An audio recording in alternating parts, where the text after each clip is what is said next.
waaleykum salaam Hadj Babacar ñu ngi lay ziar di ziar ñëpp ñu ànd ak RFM di leen ñaanal jàmm yi sàkku ñaan ci ñëpp xibaar yi ak wote yu présidentiel yi woon ca Côte d'Ivoire Alassane Dramane Ouattara daal dina gàddu ndam la ci ñetteelu mandaam téeméer réew ci jël juróom-ñeent fukk yaak ñeent yu tegal ñaar fukk ak juróom-ñaar fii ci Sénégal ay ndaw yu taxaw ngir daal di ñaax seeni moroomi ndaw ñu moytu géej ki lorangeem ñoom ñëpp nag di ñu ca loru woon démb ñu fexe woon dem antuwul ak yeneen lañu gis rek mooy des fii wut ak métier naka noonu xam-xam gi di sàkku nag ak gunge taxawu rawatina ci wàllu kilifa yi ñu dénk formation professionnelle ubbite daara yi ren ci Sénégal 2020-2021 ña nga ci waajal gi fukki fan ak ñaar ci weeru novembre lay doon ci wàllu woowe muy jàngalekat yi di parents d'élèves yi di société civile bu Sénégal ñëpp taxaw ànd doon benn ngir ubbi gi daan ci anam yu mu gëne ci jamonoy contexte coronavirus démb ci pàttali ministre éducation Mamadou Talla mi doon jiiteem ndaje ci fànn woowee sàkku na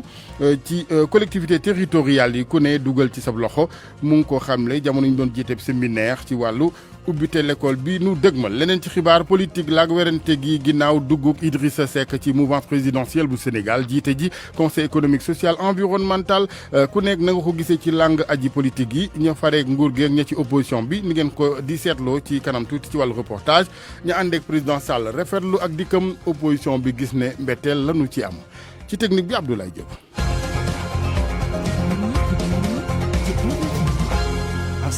accident bu am tey ci suba ci croisement Petit Mbao mbëkkante la ci xibaar diggante ñaari camion ak bus bu Dakar Dem Dikk benn ci camion yi sax ñu ne dafa daal di mbëkk passerelle bi ci fànn woowee jamono yi nag circulation ba bloqué jotunub xibaar ci wàllu gaañu wala bakkan bu rot mardi im su borom bi def na borom waaye ci jamono yi ni leen koy waxee xat na foofu xataay gu mitti ci kon boori croisement Petit Mbao. RFM rajo askan wi.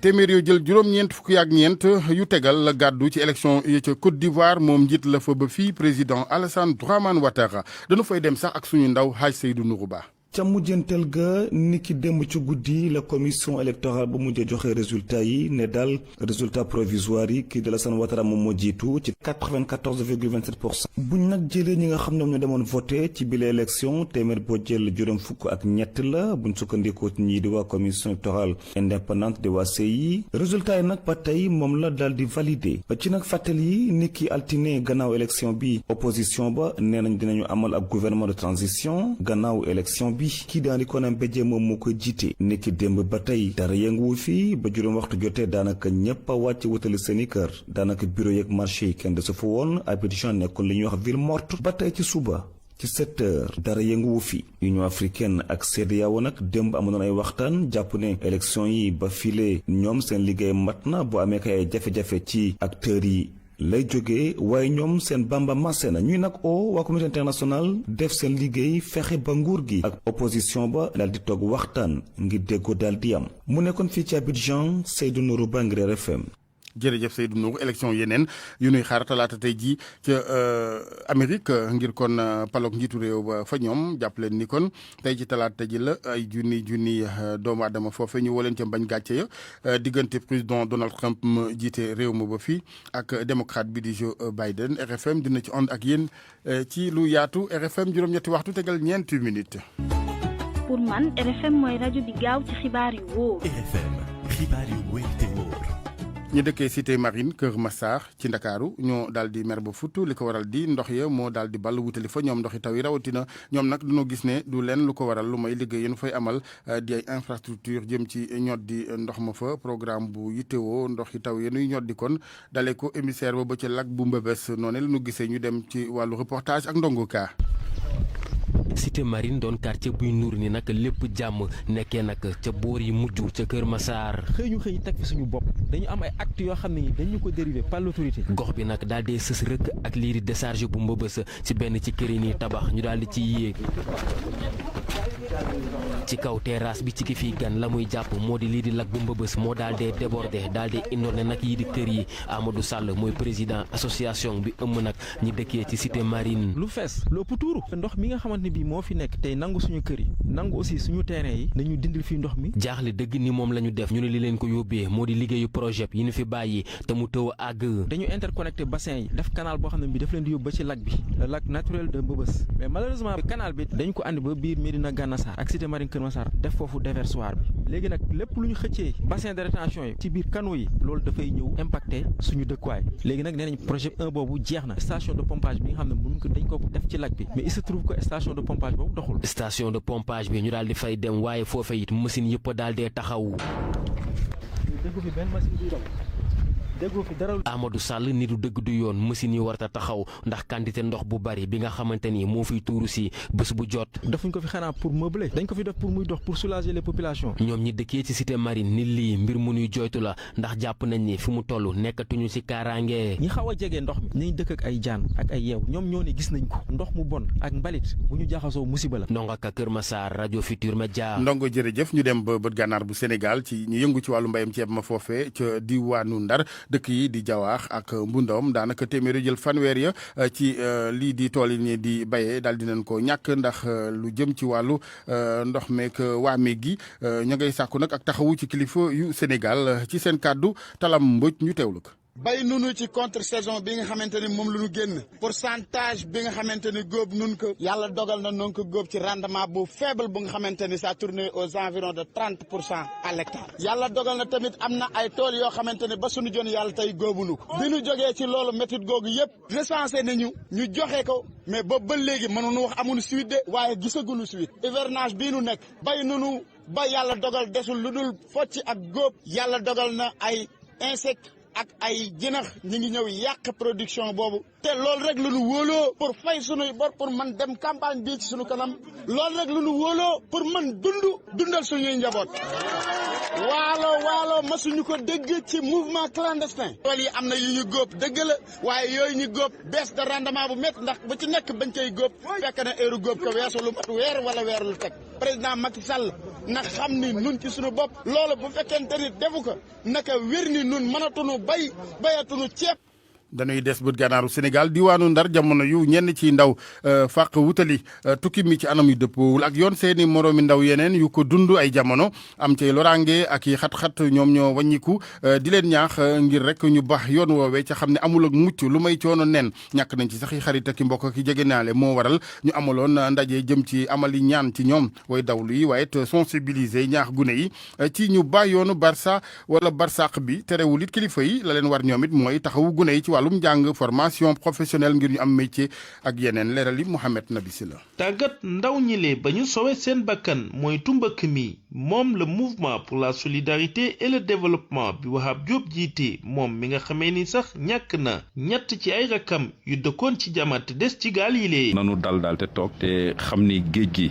metti na li fi xew ñëpp gis nañ ko sunu njaboot yi nga xam ni génn nañ ci àdduna plus de 20 et quelques personnes yoo xam ni décédé nañ fi géej gi ñoom lañ doon ñaanal xale yi am nañ ci responsabilité parents yi am nañ ci responsabilité nguur gi am na ci responsabilité bu mag a mag bu fekkoon te xale yi am nañ ci lu ñu jàpp wala dëkk bi mettiwul emploi amul dara amul ñoom it du ñu def lu dul gis ne gaal géej gi rek a fi sës. ñaanal leen war ci gox bii di Pikine waaye tàggat leen xiirtal leen ci njàng ak métier ci jamono joo xam ni nguur gi war na gën a farlu ngir wutal leen xëy. kon loolu ñuy lancé appel di ñaan nguur gi ñu bàyyi xel bu baax ci emploi des jeunes appelé jeunes yi ba nga xam ni kenn ku ci nekk di nga am ci loo jàpp moo gën gaal gi ñuy sóobu. dëkk bu mel na Ndar sax mouvement pour la solidarité et le développement gis ni war nañ fi taxawal ay usines soppali jën lii mën a indi saafara ci mbëkk mi nga xamee ni tax na gox bu mel na Pikine am daanaka lu ëpp fanweer ci ay nit yoo xam ni nee nañu ñàkk nañ seen bakkan ci lu ni mel. RFM ci Ndar géej Mohamed Nabi Silla. Mohamed ci yooyu jamono yooyu ndaw di ñaax seen morom yi ci moytu géej gi ak lorangeem am na fa ci xibaar ñeneen ñoo xamante ni danoo bawoo ci diwaan yeneenu Sénégal ba ci sax réew yu tofu ak ñun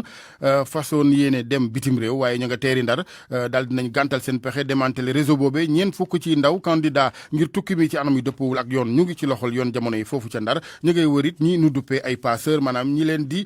dugal ci moom même tukki dëppoowul ak yoon dinañ ci àndaat ak yéen ci yeneen jotaayu xibaar ak Mohamed Nabi Silla. bët Saalumu Sénégal Ziguinchor ca Tanaf Guy Marius Sagna taxaw ngir taxaw askan wa fa moom coordonnateur bu FRAPP France Dégage dafa gis ne ci wàllum suuf da ca am ak doxale goo xamante ni dëppoowul ak yoon di lotissement tukkee ci mairie bu Niaguis ca gisul lu may moom pexey fuqarti suufas ñi nga xamante ni ñooy baykat ya fa dootuñ am fu ñu yëngoo ci wàllum mbay moomee mu war a taxawu seen njaboot moo waral ak yëgloom Guy Marius Sagna ñu teewlu kook Lamine Ba. lotissement bi balaa moo jeex mairie Niaguis mu ngi jaay ay parcelles loolu fan la amee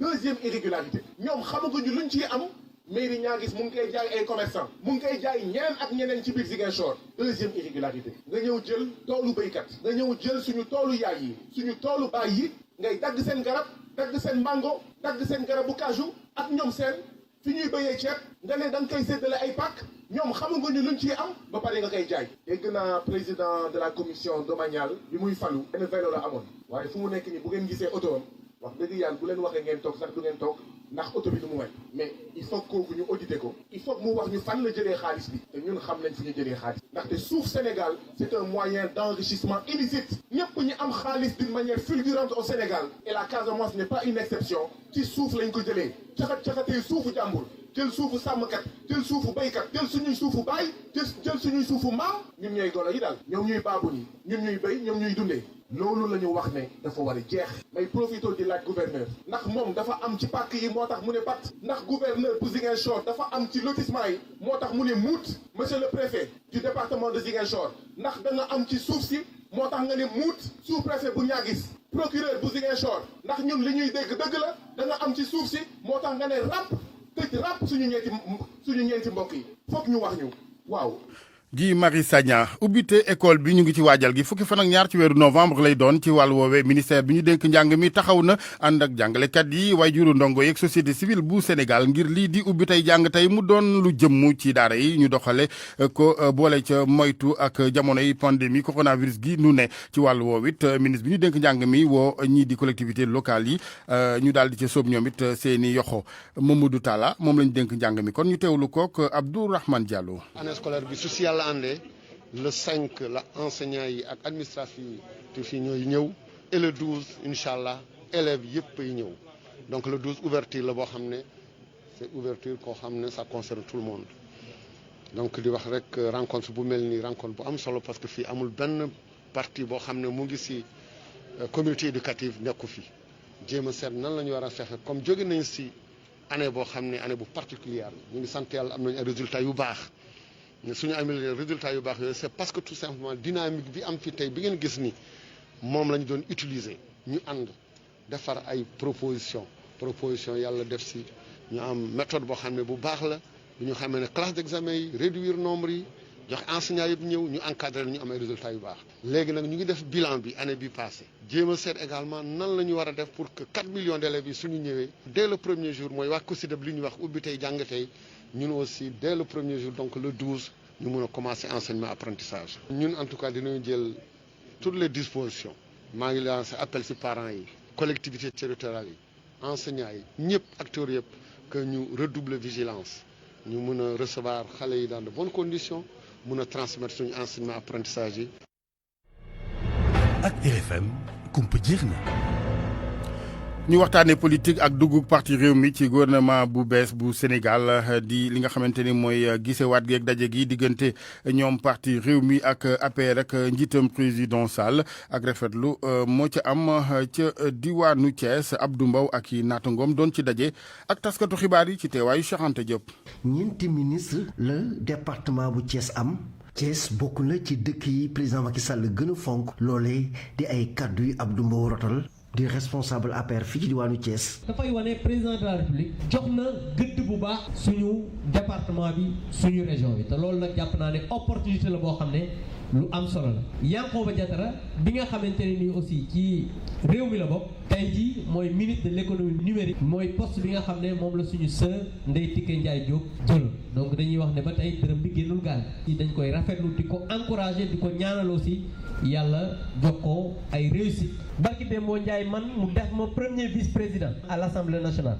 jël Augustin Tine def ko ministre d'état directeur de cabinet politique moom kay xanaa dañ naan dafa gën a jëmmal waa Thiès nag li am mooy nañu yam rek ci li xew nii mooy coalition bu président Idriss Seck ànd nañ ak le président Macky Sall pour l'intérêt du Sénégal. configuration politique locale bu Thiès nag je pense que bu ñu ca yeggee dinañu waxtaan. Abdou Mbow nekk premier vice-président ci assemblée nationale yokk si ne jamono yi nag ñii di waa APR ba ci Benno Bokk Yaakaar fii ci diwaanu Thiès ñoom ñëpp nag noppi nañu ngir gunge ak jàppale ki nga xamante ne moom mooy président Idrissa Seck. wax par rapport aux décisions bi nga xam ne moom la président Idrissa Seck jël te ñu ko ci encouragé te di leen wax nag nañu nangu nañ ko bu wér. mbooloo mu takku nag ñoo dikkoon ci salle bi feesoon dell ñu ci bëri nag bëggoon gis ministre de l'artisanat bu bees bi ñu tabb di Pape Amadou Ndiaye waaye nag mujjul ñëw. RFM Thiès, Cheikh Anta Diop. jëf sëñ Cheikh Anta ñu ngi lay gërëm parti socialiste ñoom daal di bëgg lool ci doxalinu président Macky Sall ginnaaw taxawal ko nguur geneen ci réew mi yaatal ko ba ci yeneen langue politique ñu ngi sàkku rek ak Benno ñoom parti socialiste ak yëgoo jamono yi nga xamante gis nañ ne réew mi dafa soxla ndëgër lay ci wàllu koom-koom jamonoy coronavirus ci bataaxal bu njiit la di secrétaire général bi soxna Aminata Mbengue Ndiaye signé la ñu rafetloo boobu doxalin bu président Sall ak dugalaat gi wala boog wéy gi jëm ci liggéey ak Serigne Mbaye Thiam ak Aliou Ndoye ci boobeeb gouvernement woote na nit ak Benno ci biir parti bi waaye ci biir mbootaay gi di Benno Bokk Yaakaar ci jamono yooyu waa Bokk Gis-Gis di parti bi Pape Diop jiite ñoom ci seen wàllu bopp nag doxalin wi ak demuk Idrissa Seck ci bopp conseil économique social environnemental ñoom dañoo sorianto lool ak gis-gis ak doxal bu ni mel jàpp nañ ne sax lu jëm ci wàllug ay coalition Idy 2019 ak yeneen moom béy wéy na mbuus donte nangul nañu Idrissa Seck ak tàddee fam dégg ngeen ci Moussa Diakhaté kenn ci parti bi ci xibaar yi wees naka noonu it gis-gis bi nga xamante ne réaction la bu ñenn ci waa APR ca Dagana am ginnaaw bi nga xamante ni taxawal nañ ci mim réew nguur gu bees jëlee ca Mouhamadou Makhtar Cissé fal kii di Oumar Sarr ñoom waa APR Dagana wala boog ñenn ci ñoom bu nu sañoon du ñuy demee ndax jamonoy yokk ndëgër laayu parti bi du woon ni jamonoy fal ci seen gis-gis ñu ne dëgëral ab noon Oumar Sarr.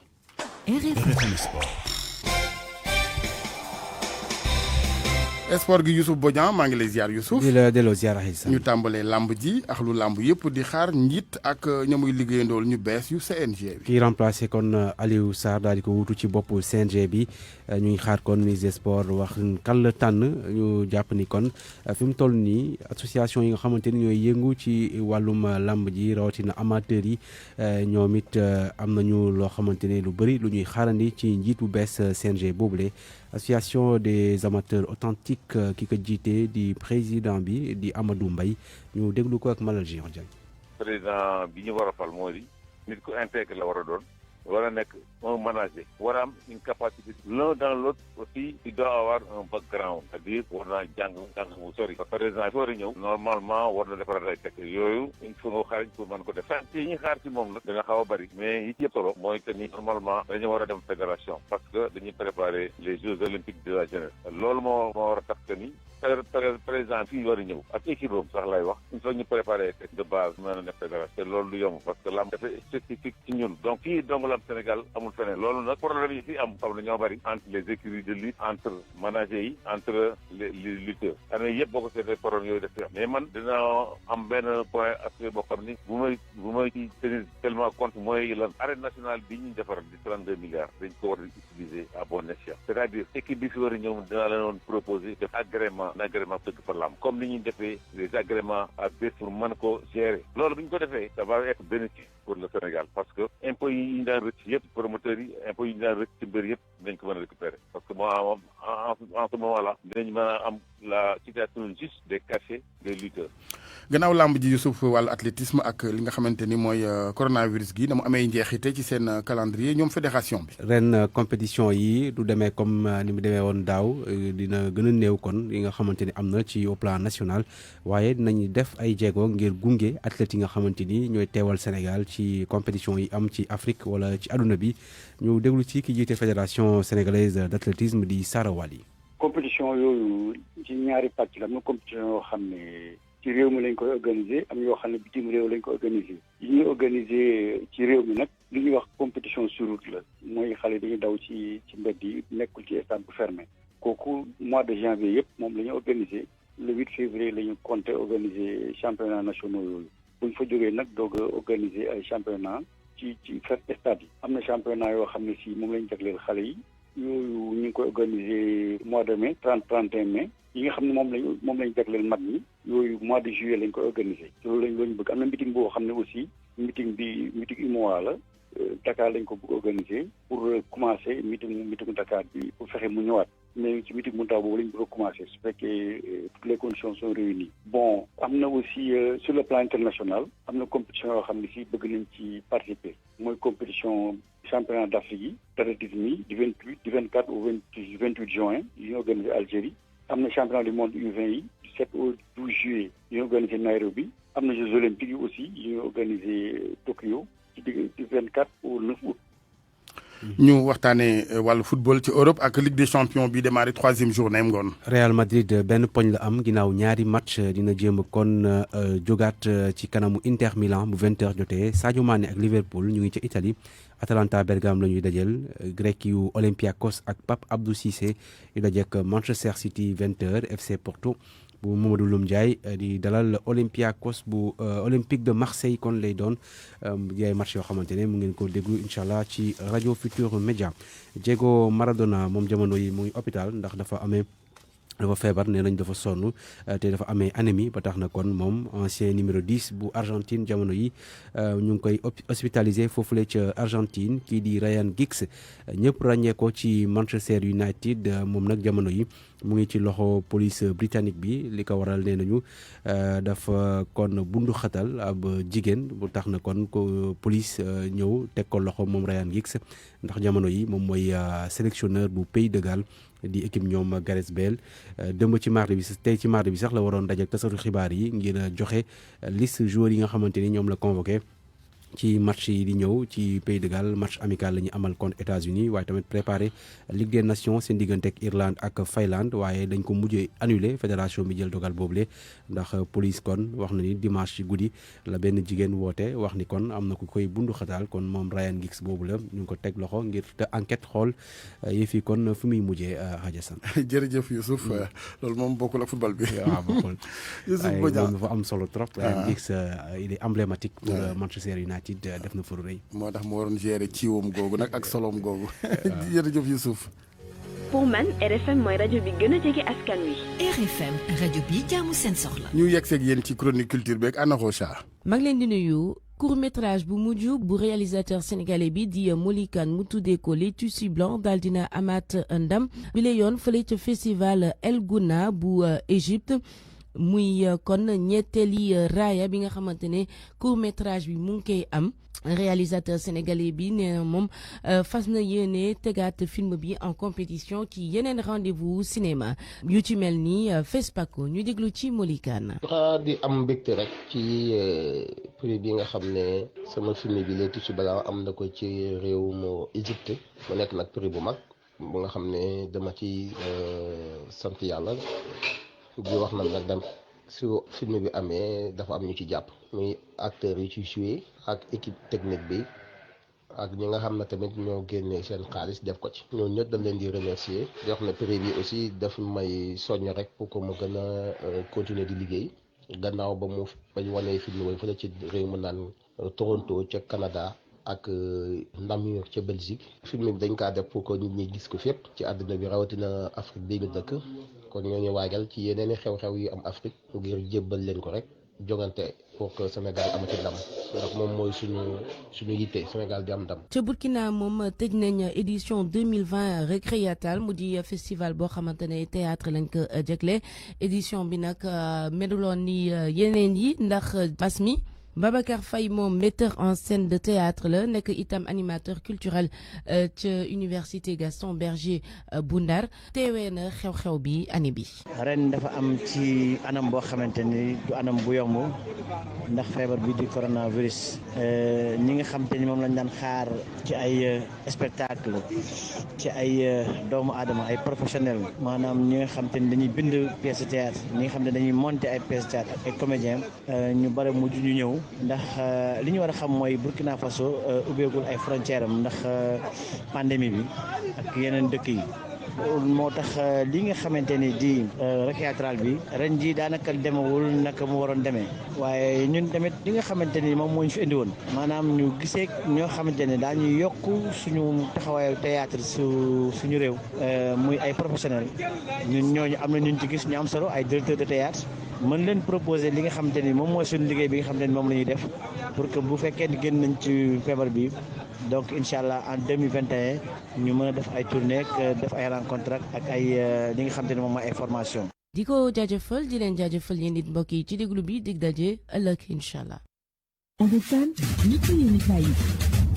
Universel Pousse ak seen savon de Marseille créole ñoo leen di may li ci yéenekaay yi. yéenekaay yeeg Mamadou Mohamed Ndiaye. jërë ngeen jëf malaakal mawti mi ngi ci biir gaale looco yi xibaar bi ci xët mu njëkku La Tribune doy na ci sëkk ab takk ubbil yéenekaay bi ci lu matul wenn weer lu jóge 200 doomi aadama faatu nañu ci géej gi ñoom ñëpp gaale looco yi la ñu jëloon mbëkk wutali bitim réew journal La Tribune mi joxe xibaar bi mi ngi sukkandiku ci ay seede maanaam i témoignage yu mu nangoo ci ay nit yu mbëkkoon mbëkk mi gaalu looco gi mbëkkante woon ak bateau marine bi borom gaal gi L'Observateur nee nañu police teg na ko loxo ca ngaay mexe fa la ñu ko jàppe waa ji Géey la sant te ci ay waxam wax na ne xewit yi mu di jëlu gaal yëpp ca nit yóbbu bitim réew du ca gan daaw rek am na ñetti gaal yu mu yóbbu Espagne te ñett yëpp a yegg enquête dina kay nañu ba tey ci immigration clandestine gi am na geneen gaalu loo ca gu bëggoon a dem Espagne waaye ca gànnaar di Mauritanie fa la teere juróomi nit faatu ci ay nit ñu bari ci ñi newoon ca gaal ga réer ci géej gi journal Le Quotidien xamal ñu ne diiwaan bii di Mbuur li mu ñàkk ci ay ndaw fan yi ñu génn ndax immigration clandestine gi kenn xamul lu ñu toll quartier yi ci mel ne Golf ak Tefes démb rek ñoo nga fa yox fukki nit yu ci faatu ci géej gi bi coowal mbëkk mi ñëwaatee fan yi lu ëpp fanweeri doomi aadama faatu nañu ci géej gi ca diwaanu Mbodiène Pointe Sarène ak Nianing fa la ñu dëkkoon ñoom ñëpp seen yéene moo ne woon jël gaali loo ci génn réew mi dem bitim réew borom réew mi di Macky Sall journal boo xëy xool gis fa jëmmam ba aw turam Macky Sall mu costume lu rëy takk ay giléem di njaab bi photo boobee moo nekk ci xët mu njëkk enquête dina kay journal bi nañu doom ju nekk te bi ñu bàyyi mooy rëq ndigam Macky Sall jël na tànki Abdoulaye Wade ya ñaareelu mandaam bi mu nekk ñeenti at moo ko ci dese ci la faxasee lu ëpp ci ñu ko wëroon ba mu dese ko moom Samba Ndioro Ndaye kott mu dem wuti ay àndandoom yu yees Sud Quotidien nañu Macky Sall carte gi la baatarewaat dem jëli ay anciens libéraux lieu naam yi woon ci wetam yàggoon a ànd ak moom mu ginnaawal leen Maurice Soudieck Dione di docteur ci wàllu science politique ni waa Sud Quotidien li tax Macky Sall doxalee ni mu doxale moo di ci kalkin ak di xool ak xoolaat ak càmbar ak nasaka nocc ci la nekk ngir waajal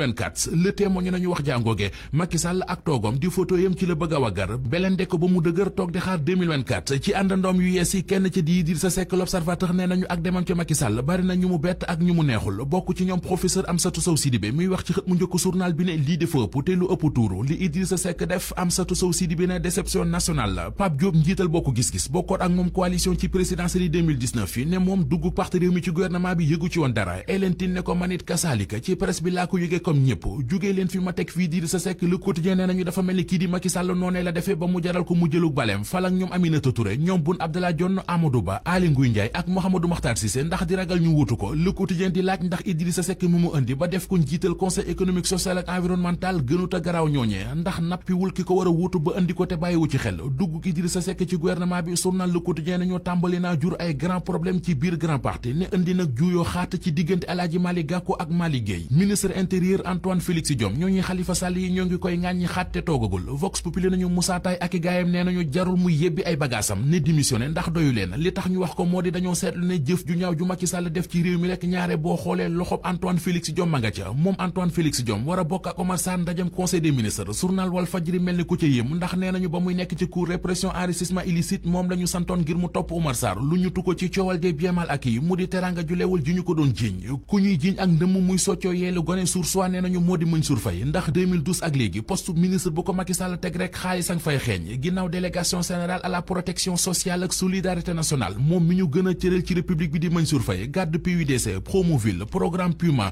bourse sécurité familiale ba ci couverture maladie universelle bu yàggul mu yenu fi coowal coowal ceeb ak coowal dëwlin gu rëy moom mi ñu tuddee Karim Wade numéro 2 di Mansour Faye Source A nee nañu bërki démb ci la ñu ko yóbbu ci ministère infrastructure transport terrestre ak désenclavement di ministère boo xam ne xaalis bu dul jeex a fa am.